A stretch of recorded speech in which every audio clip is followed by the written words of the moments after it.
నిరీక్షణ prayer house మరియు centre సంఘముల తరపున ప్రభు పేరిట మీ అందరికీ నా ప్రేమపూర్వకమైన వందనములు. ఈరోజు దేవుని వాగ్దానం నిర్గమకాండం 33వ అధ్యాయం 14వ వచనం. నా సన్నిధి నీకు తోడుగా వచ్చును.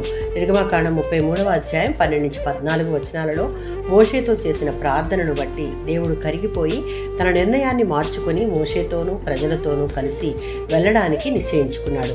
మోషే దేవునికి ఎంతో పట్టుదలతోనూ దీన మనస్సుతోనూ దేవునిని నీ మార్గము నాకు తెలుపుము, మా మీద నీ కనికరమును కటాక్షమును చూపించుము, నీవు ఏర్పరచుకున్న నీ ప్రజలను నడిపించుటకు నీ సన్నిధి మాకు తోడుగా ఉండాలి అని దేవునిని వేడుకొనగా, దానికి బదులుగా దేవుడు నా సన్నిధి నీకు తోడుగా వచ్చును, నేను నీకు విశ్రాంతి కలుగజేసేదను అని ఉత్తరమిచ్చాడు.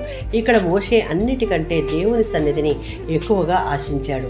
అతనికి విశ్రాంతి ఇవ్వగలిగేది ఇది ఒకటే. యెషయా గ్రంథం 30వ అధ్యాయం 15వ వచనం.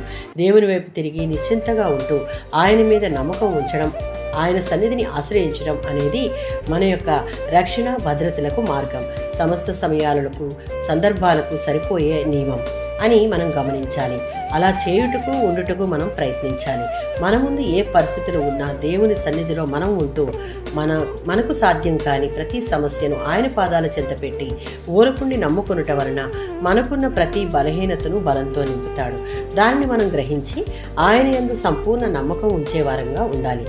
మత్తయి సువార్త 11వ అధ్యాయం 28-29 వచనాలలో తమ భారకరమైన పరిస్థితులను, ముఖ్యంగా తమ పాపాల బరువును అనుభవిస్తూ ఆయన సన్నిధిలోకి వచ్చేవారికి, ఆయనలో ఏకం అయ్యేందుకు సమ్మతించిన వారికి, ఆయన ఉపదేశాన్ని వినయంగా నేర్చుకోవాలన్న ఆసక్తి కలిగిన వారికి మాత్రమే దేవునిని తెలుసుకోగలరు.